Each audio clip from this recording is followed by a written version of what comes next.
In the autumn of 1883, in the foothills of the Bighorn Mountains, as other settlers stacked cordwood shoulder high and sealed their cabins against the coming winter, Frank Hartwell did something every seasoned frontiersman considered madness. He felled nearly 60 mature pines and dragged them into a precise five-pointed star around his camp. Nothing was random: the angles, the gaps, the deliberate openings.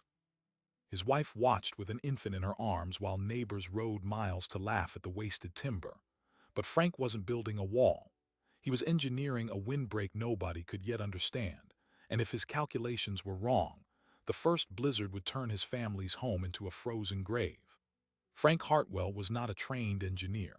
He was a 39-year-old former timber cruiser with a wife, a leaner, a baby daughter, and a decade of scars earned felling trees across Montana territory.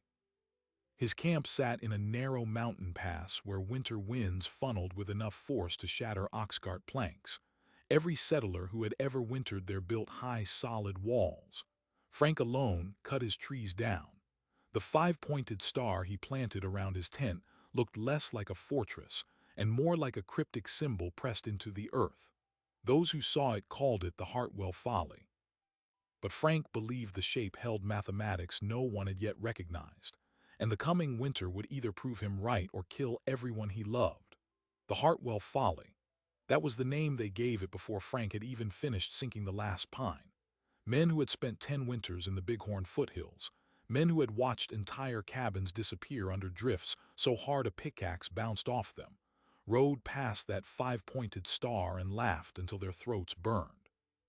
But none of them had seen what Frank Hartwell had seen 12 years earlier in a logging camp outside Helena. He had been 27 years old, a young axe hand among 60 men, when a January windstorm came screaming down the mountain face at a steady 60 miles an hour. The camp had a 12-foot plank windbreak, built solid as a barn wall. Men trusted it. The wind hit that wall straight on, lifted the entire structure out of its post holes, and drove it sideways through 4 tents. 2 men died before morning. One of them had been sleeping 10 feet from Frank. That night, Frank learned the lesson that would either save his family or kill them. A solid wall does not stop the wind. It gives the wind something to break. For the next decade, Frank studied every tree he felled. Trees that grew in tight clusters survived storms that flattened isolated giants. The wind never stopped, but something inside those clusters broke it apart, scattered its force, exhausted it. Frank read wind the way other men read water currents or horse tracks. He noticed that pine needles stripped the teeth from a gust. That open space behind a staggered row was warmer than open space behind a straight one. That the shape of a clearing mattered more than the density of the timber around it. He filled 3 small notebooks with observations written in charcoal, carried them in the pocket of his sheepskin coat until the pages were stiff with sweat and pine sap. By the autumn of 1883, those notebooks had become an obsession. Frank and Alina had moved to a narrow pass at the foot of the Bighorns with their newborn daughter, Alice. The pass was the only flat ground they could afford, but it was also a wind funnel. In winter, cold air from the high peaks poured through that pass like water through a broken dam. Settlers had tried homesteading there twice before. Both families had abandoned their cabins by February, half frozen and beaten.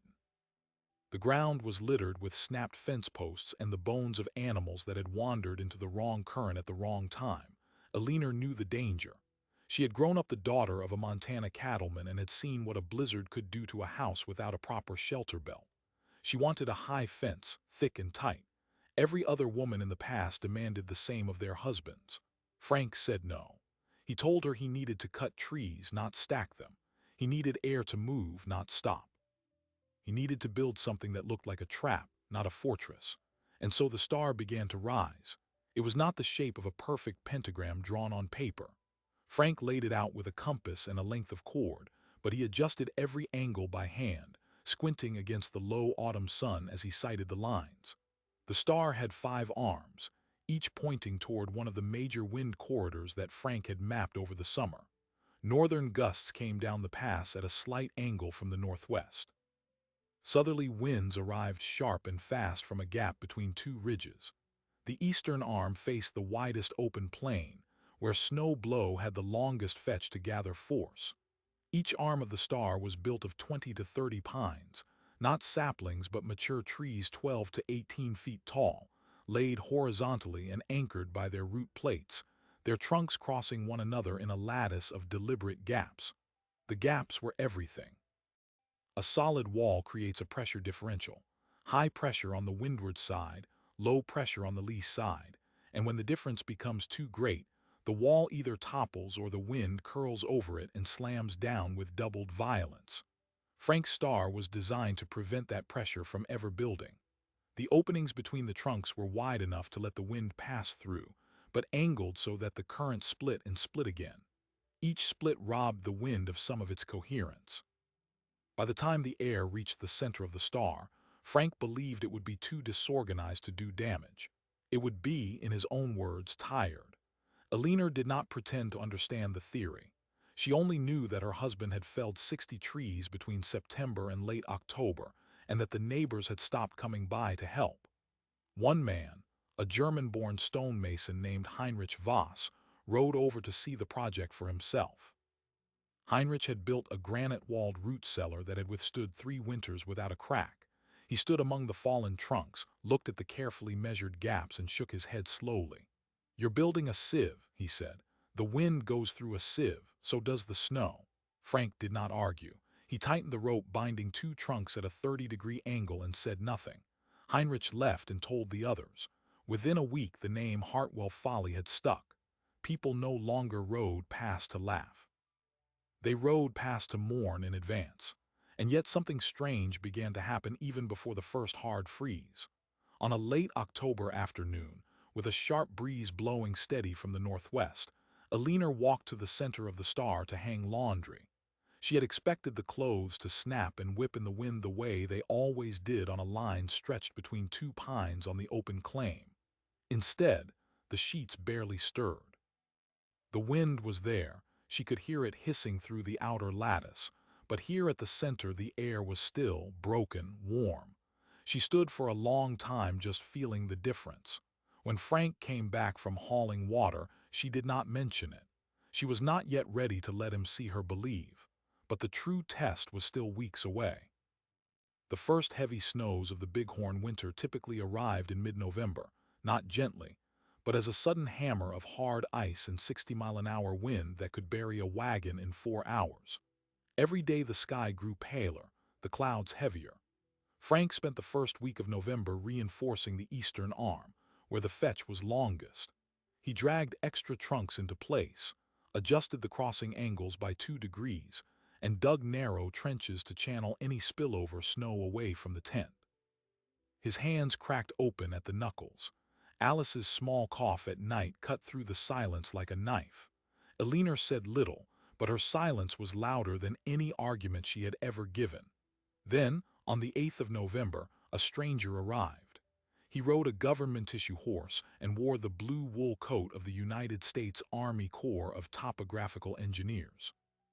His name was Lieutenant Miles Carrington, and he had been tasked by the Department of the Platte to map viable winter shelter sites across the Montana frontier for future military outposts. He had heard rumors of a settler who had built a star-shaped windbreak. He had assumed the rumors were exaggerated. Then he saw it. Carrington did not laugh. He dismounted, removed his glove, and touched the nearest trunk as if testing its grain. Then he walked the perimeter of the star, counting quietly, studying the angles. He pulled a notebook from his coat and began sketching. Frank stood nearby, saying nothing, while his daughter bundled in blankets inside the tent. After a long silence, Carrington looked up at the pale sky, then back at the strange arrangement of fallen timber. "If this works," he said, "you'll have rewritten every assumption the Army uses to build its shelters. And if it doesn't, this notebook will be a record of a very interesting failure." That night, the temperature plummeted further. Frank slept wrapped in his coat beside the stove, listening to the wind building beyond the mountains. In the darkness, the first hard pellets of snow began to rattle against the outer ring of pines. The storm was arriving earlier than he had calculated, and it was coming from the one direction he had not fully accounted for. The storm came screaming up from the deep canyon south of the pass. a direction Frank had spent the least time studying. The prevailing winds in the Bighorn foothills ran north to south, occasionally northwest. But this disturbance was born from a low-pressure system that had curled over the Wind River Range and funneled directly through a narrow gorge Frank had dismissed as a summer drainage. It hit the southern point of the star first, then wrapped around the eastern arm, creating a cross-current that the latticework had never been designed to handle. Snow did not drift. It flew horizontally, hard as birdshot. Within 40 minutes, the gaps between the southern trunks were no longer allowing wind to pass through. They were clogged. Wet, heavy snow from an unseasonably warm layer of air had plastered the openings, turning Frank's careful grid into a solid wall exactly where he could least afford one. Pressure built against the southern face. The trunks groaned. Then the wind found a single unobstructed gap near the base and blew through it like a siphon, dragging snow and ice directly toward the tent. Alina heard it first, a low rattle against the canvas that quickly became a hammering. She pulled Alice from the cradle and pushed the baby into the corner farthest from the noise. Frank was already pulling on his frozen gloves. He threw open the tent flap and walked into a wall of white that nearly knocked him backward. The lantern guttered and died. In the sudden dark, he could only feel his way along the rope line he had strung earlier between the inner ring and the tent. Snow had already buried it 6 inches deep. The southern arm had collapsed in one section. 3 trunks, their rope bindings snapped, had been driven inward by the current. They lay crossed against the tent's support poles, and the canvas was already sagging under the weight of accumulated snow. Frank grabbed an axe, but swinging accurately in 60-mile-an-hour wind with zero visibility was impossible. He knelt and felt along the fallen trunks until he found the bindings, then began cutting the frozen ropes with his knife. Each strand fought him. His fingers lost sensation inside his gloves. Behind him, Alina screamed something he could not hear. He worked for 2 hours. He did not fix the star. He just stopped it from killing them that night.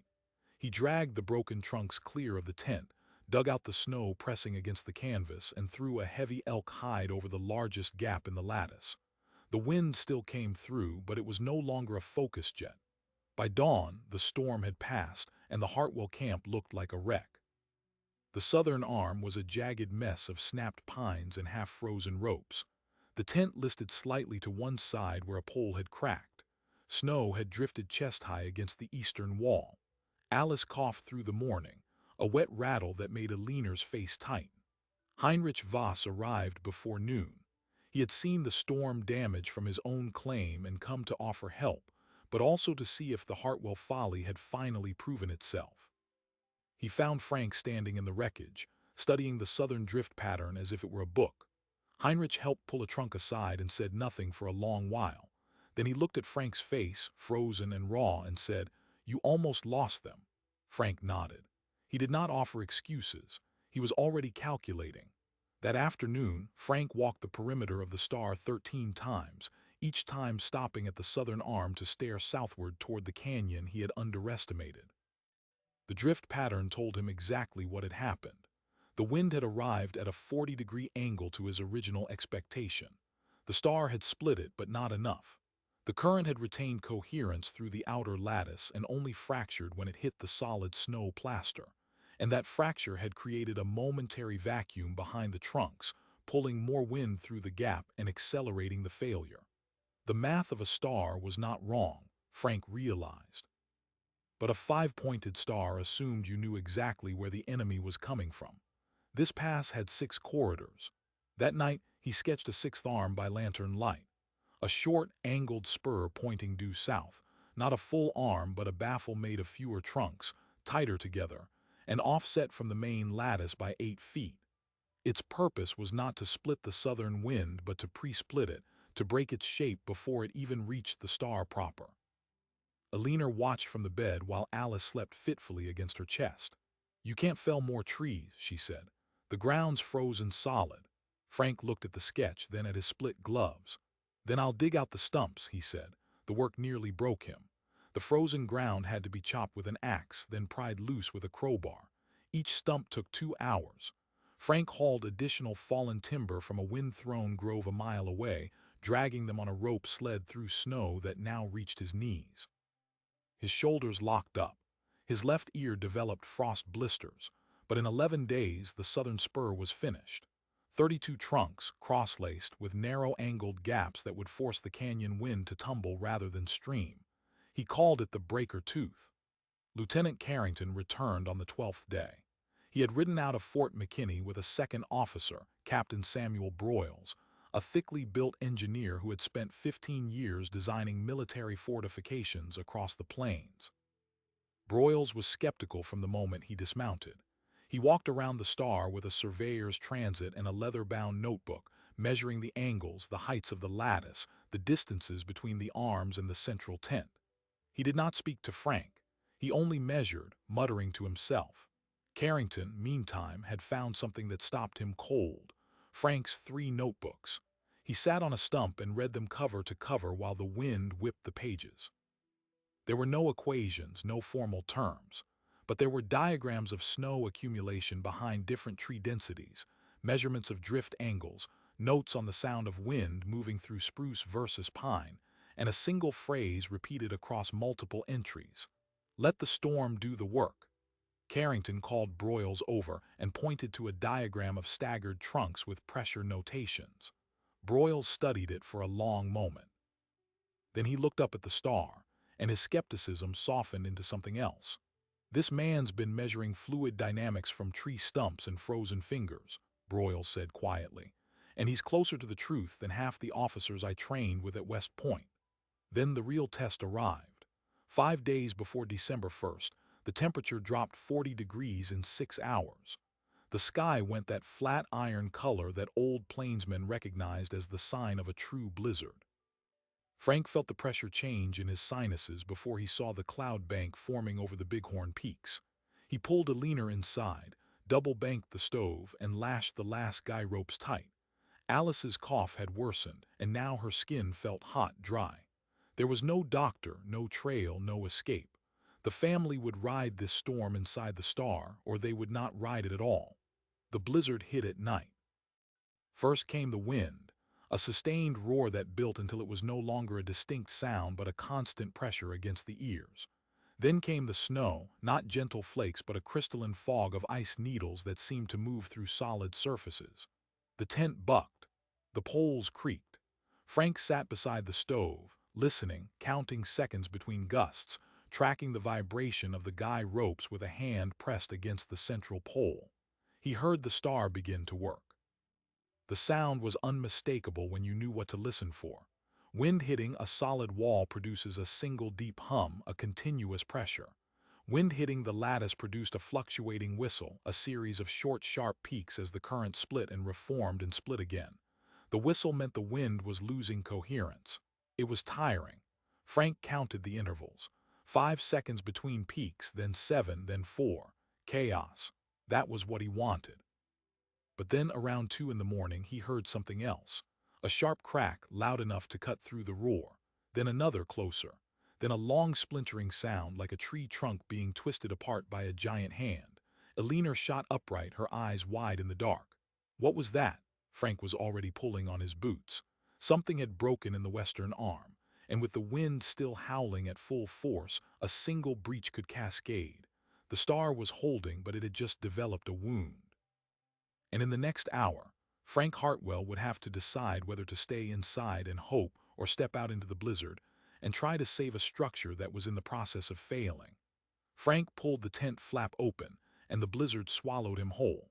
The rope he had tied from the central pole to the western arm was still taut, but the wind yanked it sideways with enough force to pull him off his feet. He crawled forward on hands and knees through a world that had become pure white noise. His beard froze solid within 30 seconds. The snow stung his eyes closed, and he navigated by the feel of the rope in his fists. The western arm was a disaster he could not yet see. The outermost anchor trunk, a thick lodgepole Frank had buried 4 feet deep, had snapped at its frozen heartwood. The break was clean, not a crack but a shatter, and the fallen section had swung inward on its rope bindings like a battering ram, knocking 2 adjacent trunks out of alignment. That had opened a gap nearly 4 feet wide. Through that gap, The full force of the western wind was pouring in a concentrated stream, hitting the inner lattice at an angle that the cedar choker ring had not been designed to handle. The choker ring was holding for now, but Frank could hear it screaming in a pitch that meant imminent failure. The decision was not a decision. Alina and Alice were in the tent 60 feet away. If the choker ring collapsed, the wind would hit the tent directly, peel it from its stakes, and drive the canvas into the blizzard like a loose sail. They would be dead within the hour. Frank pulled himself to the break point and began working by touch alone. He found the snapped trunk, still attached to its rope bindings at one end, and realized he could not move it alone. The wood weighed more than he did. He would have to redirect the wind, not close the gap. He crawled to the nearest standing trunk, unhooked the frozen coil of rope from his shoulder, and began lashing a cross brace at knee height. His fingers refused to close around the rope. He had to loop it around his wrist and pull with his whole arm. The wind tore the rope from his grip twice. The third time, he bit the frozen cord between his teeth and held it while he wound the knot. The brace caught. He added a second cross brace at chest height, then a third above his head, creating a rough lattice of 3 branches he had torn from a fallen top nearby. The wind still passed through, but it was no longer a focus jet. It was shattering, tumbling, losing its killing shape. The sound changed. Frank heard the choker ring scream drop half an octave. The pressure was easing. He allowed himself one deep breath of ice air, and his ribcage locked in a spasm of coughing. Then he crawled back along the rope, hand over hand, until his shoulder hit the tent pole and he rolled inside. Alina grabbed his coat and pulled him toward the stove. His lips were blue. His left ear was white and hard. Alina pressed a warm cloth against it while Alice cried weakly in the corner. Frank did not speak. He only listened to the wind. The star was holding, but just barely. The western arm was now a cobbled mess of broken trunks and field lashings, and Frank knew that if the wind shifted again, the whole section could collapse inward like a crushed ribcage. He had bought them hours, not safety. Alina watched him with a look that he recognized from the logging camp all those years ago, the look of a woman who understood that survival had not yet been earned, only borrowed. Outside, the storm continued to build. The western wind, now partially tamed, began feeding snow into the central basin. That was the design working. The snow was supposed to pile against the outer drift lanes, but the breach had altered the drift pattern. Snow was accumulating against the wrong side of the tent, pressure that could slowly collapse the canvas from the outside while the family slept inside. Frank realized this around 3 in the morning. He could hear the fabric straining, a low groan that came in waves, each wave slightly heavier than the last. The drift was growing, growing. He lit the lantern again and walked to the south wall of the tent, pressing his hand flat against the canvas. The fabric was cold and rigid, bulging inward. He pushed, and the canvas did not give. The snow outside had frozen into a solid mass. He took the shovel and began digging from inside, cutting a narrow slot through the bottom of the tent wall where the snow had not yet packed hard. It was desperate, stupid, the kind of work that accomplished little except keeping a man's mind from breaking. But he kept at it for 2 hours while Alina slept in exhausted fits and Alice's breath rattled through the darkness. By dawn, the slot was a narrow trench leading nowhere, but the tent wall had stopped groaning. A small victory. A Frederick Hartwell victory bought with splinters and frozen blood. The storm did not pass that day, nor the next. For 5 days, the Bighorn foothills vanished under a white darkness that made time meaningless. The wind shifted clockwise around the compass, testing every arm of the star in sequence. The southern arm held. The northern arm, anchored into the hillside, barely shuddered.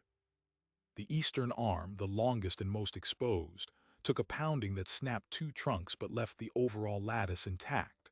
And the western arm, the wounded one, somehow held together despite Frank's frantic midnight surgery.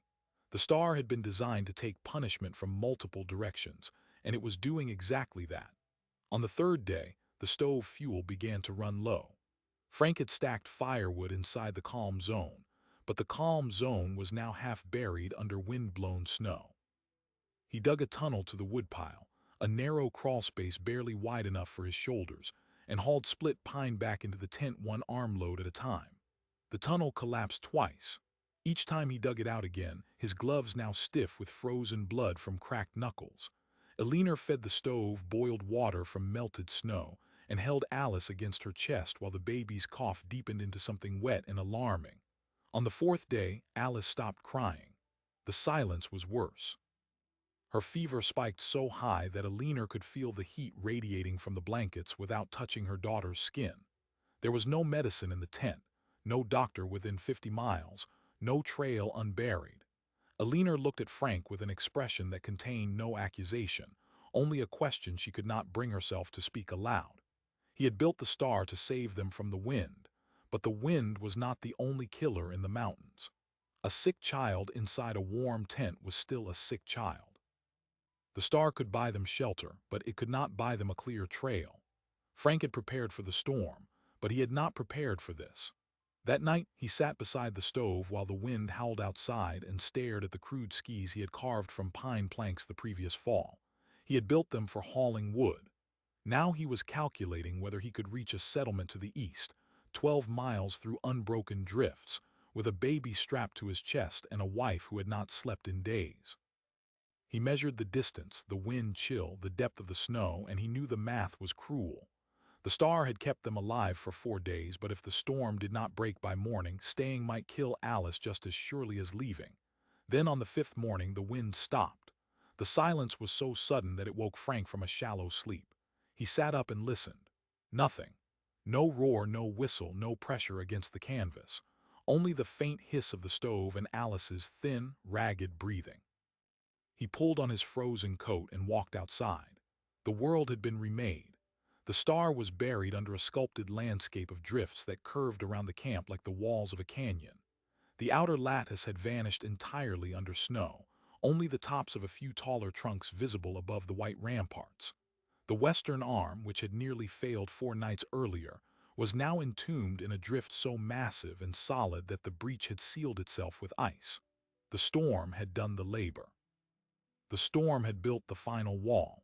Frank walked the perimeter slowly, testing each section with his shovel. The snow was hard as packed clay, wind compressed into a consistency that would hold its shape until spring. Inside the central basin, the ground was almost clear, a shallow pocket of still air barely disturbed by the dying gusts that filtered through the buried lattice. The tent stood intact. The goat shed, which he had built with spare cross-bracing, had a drift against its north wall but no damage. And the chimney, the critical chimney that could have been buried and filled the tent with smoke, stood clear. Smoke rose in a thin gray column straight upward, as steady as a prayer. Heinrich Voss arrived 2 hours later, having dug his horse through drifts that reached the animal's shoulders in some places. He found Frank standing beside the tent, and for a long moment the German stonemason simply stared at the strange fortress the storm had built around the homestead. Then he looked at the clear chimney, the intact tent, the calm basin of still air. "Your sieve held," Heinrich said. It was not a compliment. It was a fact, spoken with the reluctance of a man who had built his own granite walls and was now forced to reconsider everything he knew about wind. Heinrich helped Frank dig a narrow trail to the eastern settlement. It took them the rest of the day, but by nightfall they reached a small trading post where an old army surgeon named Captain Elias Wharton had been wintering over. Wharton returned with Frank on a sled, riding through the dark with his medical bag clutched against his chest. He examined Alice in the lantern light and diagnosed a severe bronchial infection. Not fatal yet, he said, but close. He administered a steam treatment, a tincture of willow bark, and watched the baby through the night. By morning, her fever had broken. The crisis had passed. The star had bought them enough time for the doctor to arrive. When Captain Broyles heard that the Hartwell camp had survived 5 days of blizzard without losing its tent or its chimney, he returned with Carrington for a 3rd visit. This time he did not bring a transit or a notebook. He brought a government camera, one of the bulky field units the Corps of Engineers used for terrain documentation. Broyles photographed the star from every angle, including the western breach and the drift patterns around the southern spur. He measured the snow compaction, the the wind movement through the gaps, the temperature differential between the outer drift wall and the inner calm zone. The differential was 17 degrees. 17 degrees warmer inside the basin than outside, enough to save a life, enough to save a family. Carrington sat with Frank for 2 hours, copying every page of his 3 notebooks. The lieutenant's hand cramped from the cold, but he kept writing. He asked Frank to explain the principle again slowly. "You're not blocking the wind," Carrington said, reading back his own notes. "You're breaking its shape, splitting its rhythm, making it fight itself." Frank nodded. "Tired wind is weak wind," he said. "Strong wind stays whole. Broken wind gets lost." Carrington wrote those words exactly as Frank spoke them. They would appear, verbatim, in the Engineering Field Manual for Winter Garrison Construction, published by the War Department in the spring of 1884. That manual would instruct Army officers across the Dakota and Montana territories to construct Hartwell-pattern windbreaks, star-shaped, with offset arms and gapped lattices, instead of the solid plank walls that had failed for decades. Frank's name, a name that had been a joke among his neighbors, would be printed in official government doctrine, read by every fort commander on the northern frontier. But the Army adoption was only the first shockwave.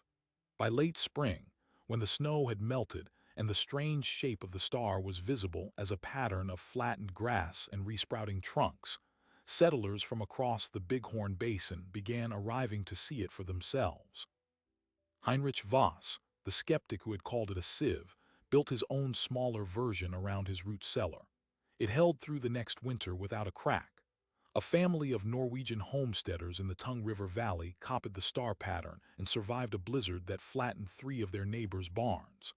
The pattern was spreading, not by newspaper or by patent, but by word of mouth and the undeniable evidence of standing cabins where nothing should have stood. And then came the citation. In June of 1884, Lieutenant Carrington presented a formal report to the Department of the Platte recommending that all frontier forts in exposed terrain adopt the Hartwell pattern. The report included Frank's diagrams, Carrington's photographs, and a direct quote from the man himself. The commanding general approved the recommendation within a month. Frank Hartwell, the failed timber cruiser who had felled trees in a star and been called a fool, was now the cited authority on windbreak engineering for the United States Army. The ridicule had become a footnote, and the footnote had become doctrine. But inside the calm zone of the star, where Alice took her first steps on the packed earth between the buried trunks, Frank knew something that the Army manual could not capture. The star had worked, yes, but it had almost failed.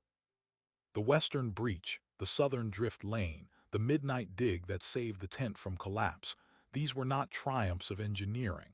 They were debts owed to luck, to stubbornness, to a wife who had trusted a man who could not fully explain what he was doing. The star was not a perfect machine. It was a living argument with the wind, a compromise that had to be renegotiated every season. And the wind was always learning. That winter, the same storm that had nearly killed them had built the very wall that protected them. The snow had become insulation. The drift had become a rampart. Nature had been tricked into doing the work. Frank had not defeated the wind. He had taught it to exhaust itself, and now that knowledge was traveling beyond the Bighorn foothills, beyond Montana, into forts and settlements that had never heard his name. The Army manual would immortalize Frank Hartwell as a frontier genius, but the true cost of that knowledge, the sleepless nights, the frozen hands, the baby who nearly died while the storm raged outside, was something only 3 people inside that tent would ever fully understand. And as spring turned to summer and the star grew green with new pine shoots, the question was no longer whether the pattern worked. The question was whether the world was ready to listen to a man who had learned to speak the language of the wind. The spring melt of 1884 uncovered more than flattened grass where the star had stood. It uncovered a truth that spread across the Bighorn Basin faster than any newspaper. Frank Hartwell's tent had survived the worst winter in 15 years without a single solid wall around it. His wife and child were alive. His chimney had never clogged. And the neighbors who had called him a fool now rode through the mud to ask how. Frank did not give speeches. He walked them through the star's arms, now stripped of snow, and showed them the angles. The southern spur that broke the canyon wind. The staggered gaps that split a clean gust into ragged pieces. The inner calm zone where Alice had taken her first steps while drifts piled higher than a man's head 30 feet away. He showed them the broken trunks from the western breach and explained that even failure had become part of the design. The storm had resealed the breach with ice, teaching him that a windbreak could be self-healing if the underlying shape was correct. Heinrich Voss was the first to adopt it. The German stonemason who had called the star a sieve built his own smaller version around his root cellar before the next snowfall. He used stone pillars for the anchors, not tree trunks, but the geometry was the same. When the winter of 1885 arrived, Heinrich's cellar stood intact while his neighbor's barn collapsed under a drift that had curled over a solid fence. The following spring, Heinrich brought a bottle of rye whiskey to Frank's tent and said nothing. He just poured 2 cups. The silence between them was the only acknowledgement either man needed. By late 1884, Lieutenant Miles Carrington's report had reached the desk of Brigadier General Alfred Terry at the Department of Dakota. The report included 7 photographs taken by Captain Broyles, detailed wind speed measurements, and Frank's charcoal diagrams reproduced in India ink. On page 14 of the Engineering Field Manual for Winter Garrison Construction, published by the War Department in March, a new section appeared. Article 12, Windbreak Construction Utilizing Offset Lattice Patterns. The text described a star-shaped arrangement with gapped arms, specifically credited to the observations and successful application of Mr. Frank Hartwell, a timberman of the Bighorn District, Montana Territory.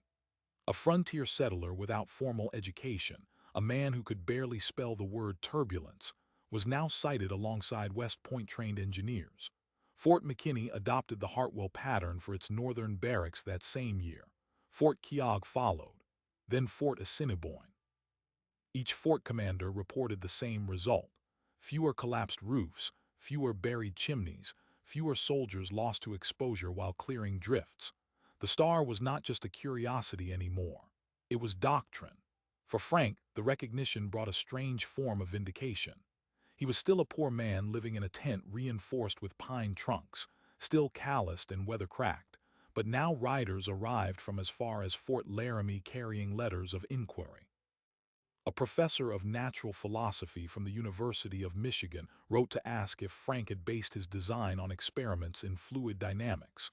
Frank dictated a reply to Carrington, who transcribed it. "I didn't study air in a laboratory.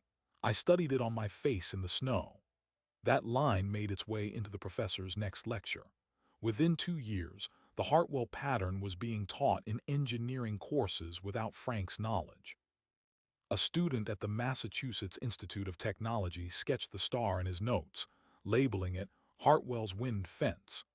The name had traveled from the ridicule of a mountain pass to the lecture halls of the East Coast, but the most surprising consequence occurred far from the frontier.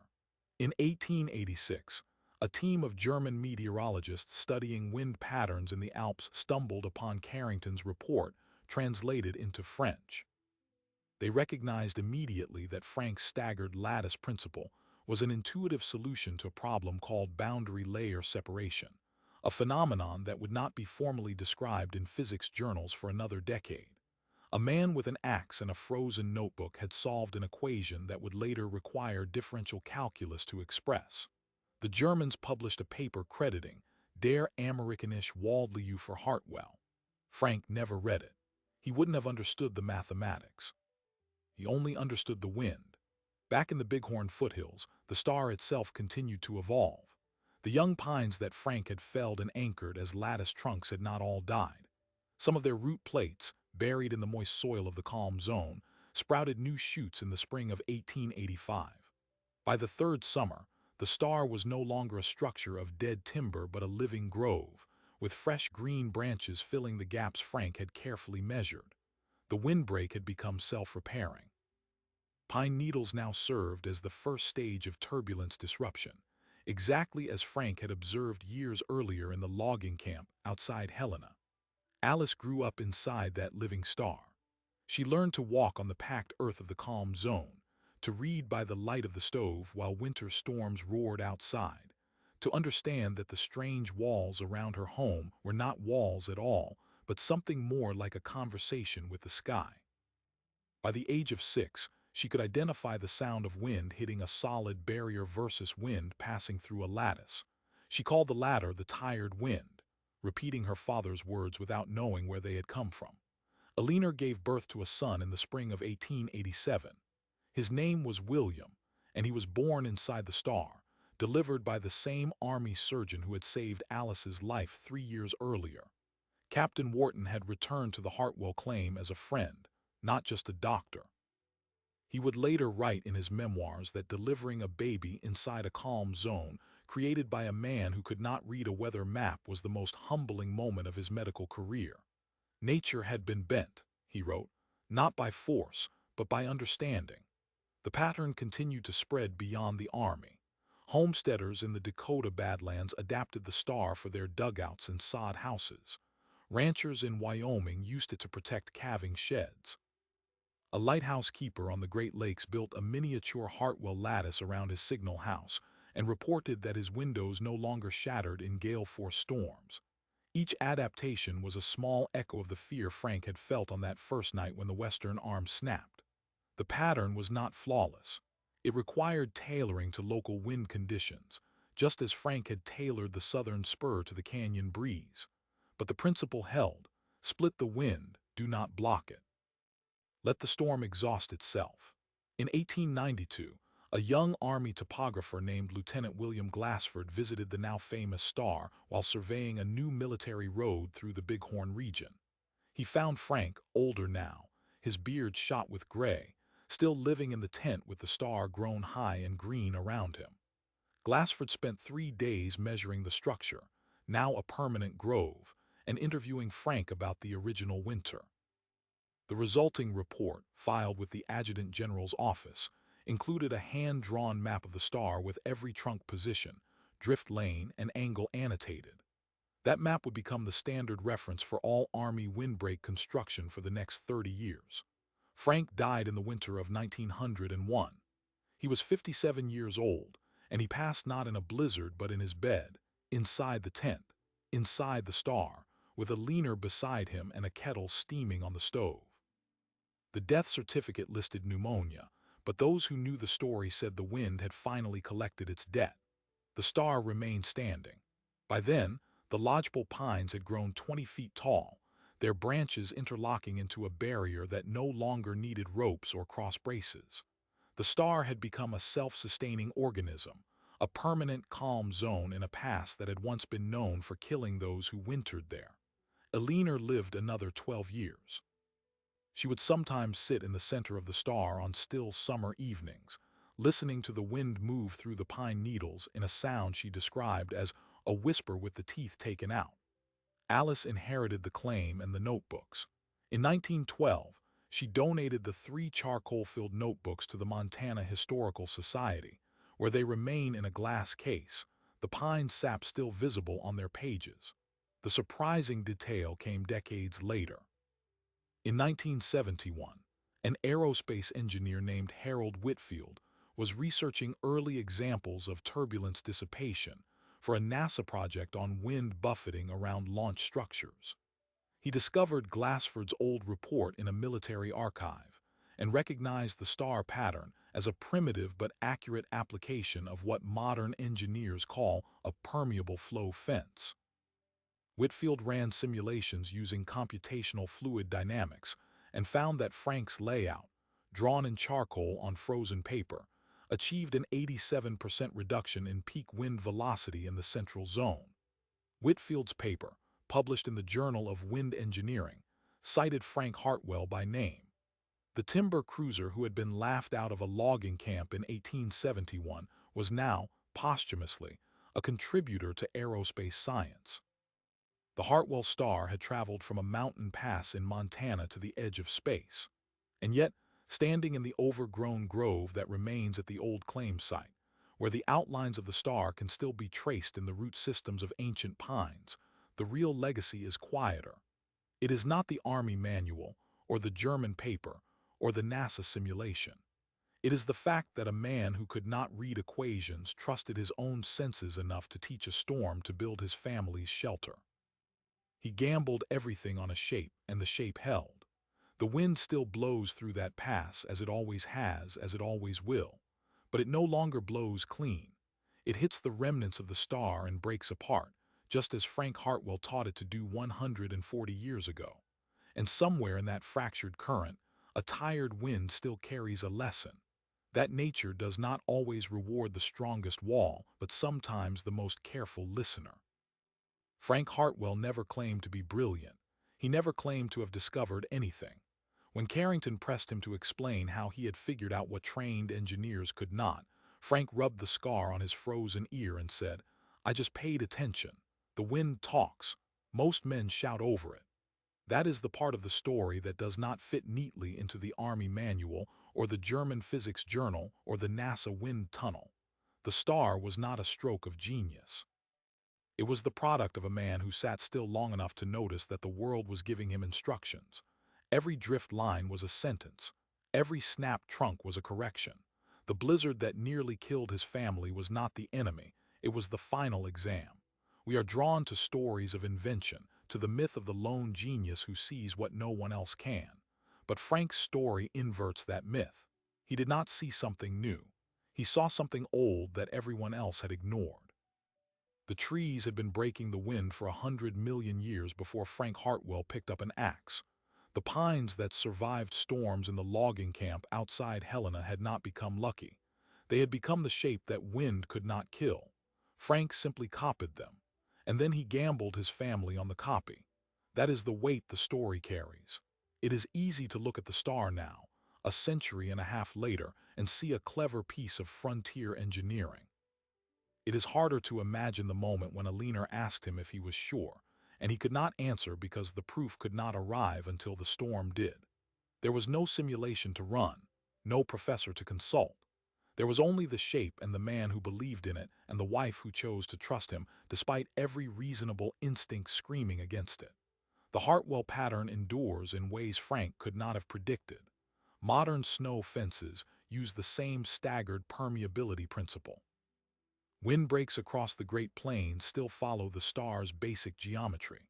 When engineers design breakwaters for harbors or baffles for rocket launch pads, they are unknowingly extending a line of thinking that began in frozen soil with blood-crusted gloves. The charcoal notebooks in the Montana Historical Society are not just relics. They are blueprints for a way of thinking that refuses to shout over the wind. And the wind is still talking. It still moves through that pass in the Bighorn foothills, brushing the descendants of those original pines. The sound it makes is different now, softer, broken into pieces too small to do harm. The star is still working. So the question the story leaves behind is not whether Frank Hartwell was a genius. It is whether we are still capable of the kind of listening he practiced. In a world where walls are the default answer to every threat, can we still imagine a structure that does not block the force but redirects it? Can we still believe that the best way to survive a storm is not to fight it, but to study it long enough to let it exhaust itself? Frank's daughter Alice, years after her father's death, was asked by a historian what her father had taught her about the wind. She thought for a moment, then said, "He taught me that the wind is not trying to hurt you. It's just trying to move. If you give it a path, it doesn't have to break anything. Give it a path. Do not stand in front of it." That advice travels far beyond a mountain pass in Montana. Subscribe to this channel and never miss a story where ordinary people face the impossible, not with strength alone, but with the quiet courage to listen when everyone else is shouting. The next storm is always gathering. The question is whether we will build a wall, or whether we will, like Frank Hartwell, build a star.